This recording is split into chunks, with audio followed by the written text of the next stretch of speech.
Welcome back, everybody, to my channel, to our channel, because we're all hopefully going to participate in this at some point or another.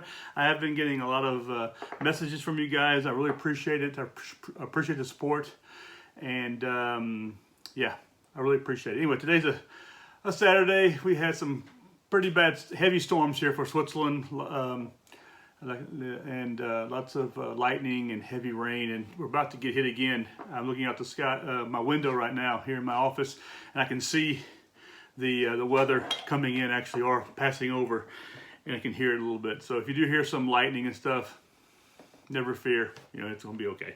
Anyway, today I wanted to talk to you about another cooking device, or that I have, and this one I received some time ago. I've used it several times.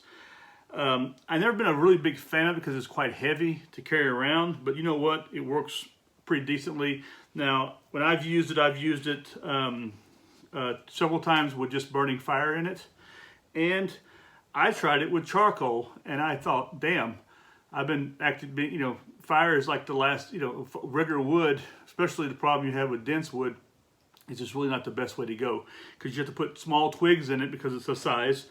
And this is what it is right here. It's a folding stove, fire stove actually, and it folds up very quickly, unfolds very quickly. I was able to put it together very, very quickly. It's completely foldable. It's produced in Switzerland. It costs around 89, 90 Swiss francs, which is close to $100, I would imagine. But it's really, really well put together, and I do like it. I'm going to start using it a little bit more often. Testing out even more. It's something that I do want to sell in the future because I do like them enough. It's got a bottom panel that folds in here in the bottom. You can actually see it if you look this way here. This actually is attached and it folds in and folds out as you fold the system up, and I'll show you that in a minute. And it allows the air to circulate from the bottom. So if you put charcoal in it, whether it's handmade, homemade charcoal, or the little briquettes, you can put them in there, and it'll work very well.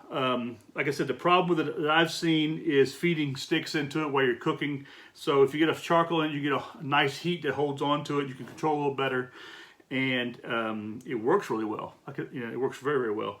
And you can put on several kinds of pots on top of it, and I'll show you just real quick how that may look. I know the camera's not down here, but I'll pick it up for you. So you can actually set a pot on it. Now, this right here, you need some water. Well, you put it in an angle inside of it, and it'll hold on just like that. You have to put it in so it'll fit. Or if you have a big enough pot, you can set it actually on top right here. These are removable pins that are in it, so you gotta be careful you don't want to lose those. It comes in this little cloth packaging right here that you can transport it in, which also keeps the rest of your kit from getting dirty, because it does pick up a good bit of soot and that kind of stuff like that. But just bring a little brush with me, wipe it off, or wipe it off with like that, and carry it back home. It's actually pretty good. You see, it's got a patina to it. It was really nice and pretty and shiny when I first got it, but after you use it a little bit, the heat discolors it, but it's actually quite nice.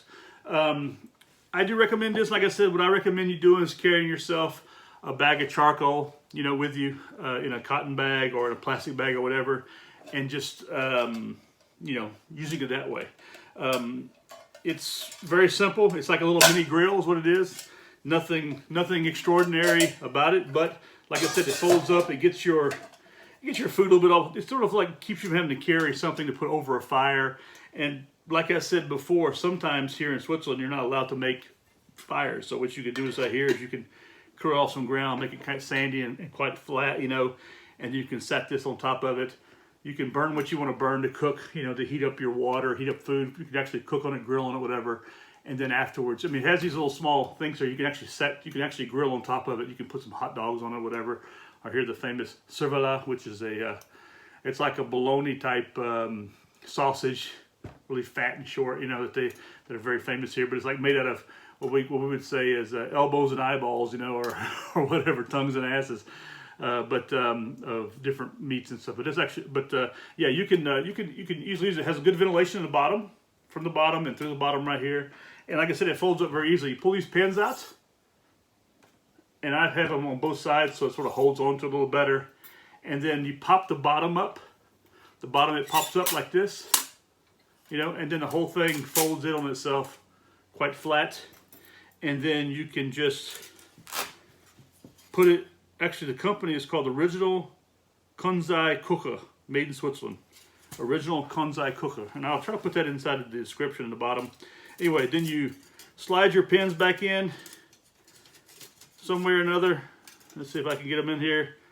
You know, my site's not very good anymore. It Velcros up, a little Velcro. And there you go. Like I said, it does weigh. It does a little bit heavy. I don't know exactly what the weight is, but you can find it on our website. But it's a really good little thing. I've seen several different types of these. I've seen lightweight, and something else that I didn't talk about yesterday, which I want to talk about also today, is the famous Ezbit Stove. And we used a hell of these in the Army. This not here is actually an old one. This is actually an original World War II one. And the only difference is I bought, you know, it opens up like this right here. And you can, for different sizes, it actually has the, I bought some extra chemical heat tabs to put it in. And it's been sitting around because I haven't really been using it. But yeah, you can, just also the system like this is very mini. You can actually put a fire, you can build a little fire on it if you want to, but it's better with a heat tab. You can, you know, you can concentrate it in a little bit so the heat comes up on it. And also, you know, you can set your, you know, as we did in the Army, we set our canteen cups on top of it. And where in the Army, we used to make a lot of ramen. we used to subsidize our MREs with ramen because ramen was much lighter weight, and gave a lot of carbs. You can throw a bunch of spices. I have a good buddy I serve in the Army named Paul Clayton, and Paul and I we would eat ramen in the barracks, and he was a master ramen maker. This guy, oh my God, he brought ramen. He had these special spices that he used to always keep, and he would share some with me sometimes. Man, we used to make some great ramen together for the field. And in the barracks also. He used to come down to my room, and we used to make some excellent ramen. But yeah, this is the famous Ezbit Stove. This is German, and you can get these for almost nothing. You know, they're actually quite cheap. Much cheaper than this, but with this right here, it's a bigger system. It's heavier. This is much lighter. This is also much smaller. I mean, you're not going to do a whole lot with it. So right here, you can actually grill and cook stuff in it. With a chemical tab, you don't want to grill food on it. It's going to just send all that flavor right up to it. And I should get myself another Ezbit Stove because I do like them. They're much slower cook, you know, when you're in the Army. But they, you know, when I was in the Army, it took a while for them to work. But you know what? They did the job, and that's all we needed, you know, was something just to quickly do the job. And those things worked really well. And they were so flat, you could stick them inside your rucksack. And yeah, they did the job. I don't know what happened to mine. I think my you know, when I got out of the Army, I sent all my stuff to my uncle when I moved back home before I moved to Switzerland. And he got robbed. Everything was stolen from his garage, and he was a policeman. But I think it happened after the fact because he was killed.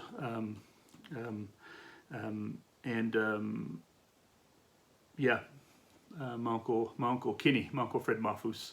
But yeah, he was killed, and he was a police officer in Marksville, Louisiana. But anyway, I sent all my stuff to him, uniforms, all this kind of stuff, and TA-50, all this kind of stuff, and rucksacks. And he did send me some stuff over here. He threw it in a box.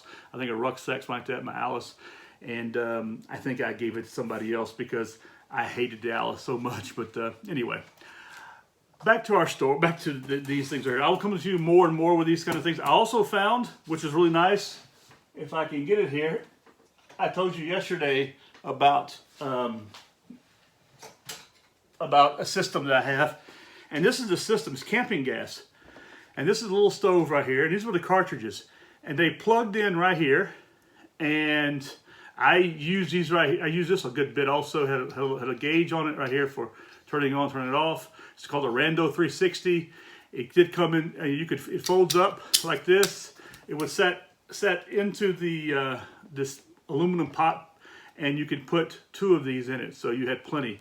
And these lasted a good bit, actually. I used the hell out of these. But I got it from the U.S. Cav store back in the day, calf store at Fayetteville back in the day. It did really well. This one right here hasn't been used probably since I first got Switzerland. I used it a little bit, but I haven't used it anyway. This is a French brand camping gas. They bought out Coleman, and yeah, there you go. Anyway, that's about it. These are a couple more items to add to that little list of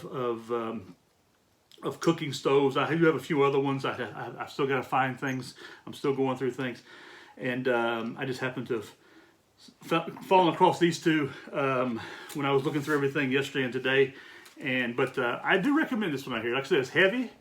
Those of you who are bushcrafters and you want to be able to go out and build a fire, but a much more contained fire. This also is quite warm also. So, if you have a shelter, you can build it sort of under the shelter a little bit. My buddy Quentin and I went camping about 3 weeks ago, just right before my move, and it poured on us the whole weekend, but he used it, and I actually grilled some sausages on his also a little bit, because I only brought my jet boil out there with me. But yeah, it did. His is a different. I think his is a different version of this right here. I don't remember exactly which one he has, but this is the Swiss one right here. And I'll put the, like I said, I'll put the link for what this is on the message on this video at the bottom, and that way you guys can look into it if you want to. And if you're interested in buying one, I can work out something where I can I can get them for you. Anyway.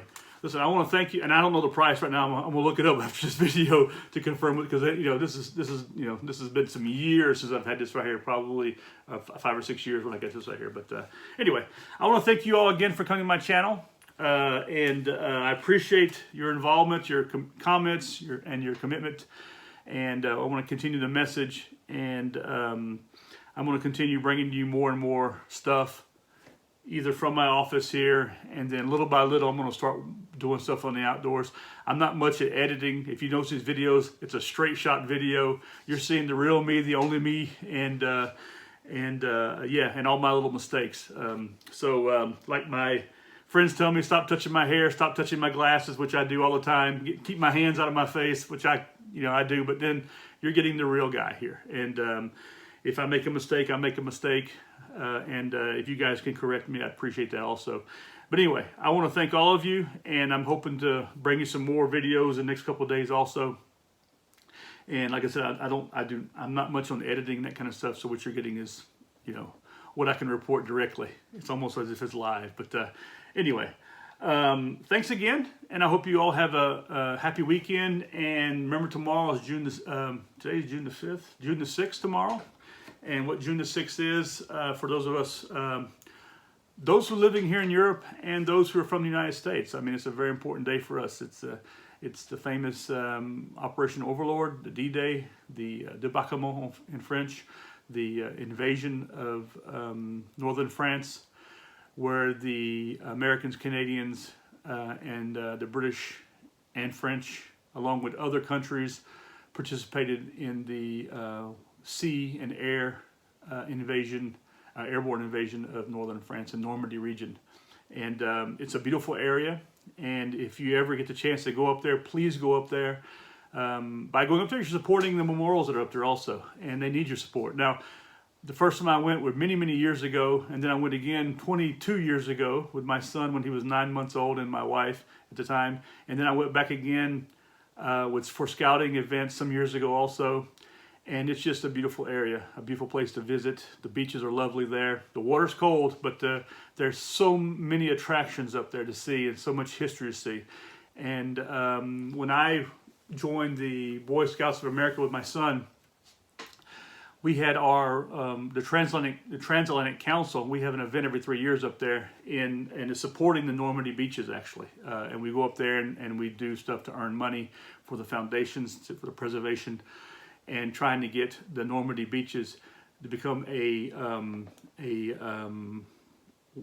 protected zone by the entire world. I can't remember it's World Heritage or something like that. I can't remember exactly what it is, but we got to hold near the Great Cemetery at Saint-Laurent-sur-Ver.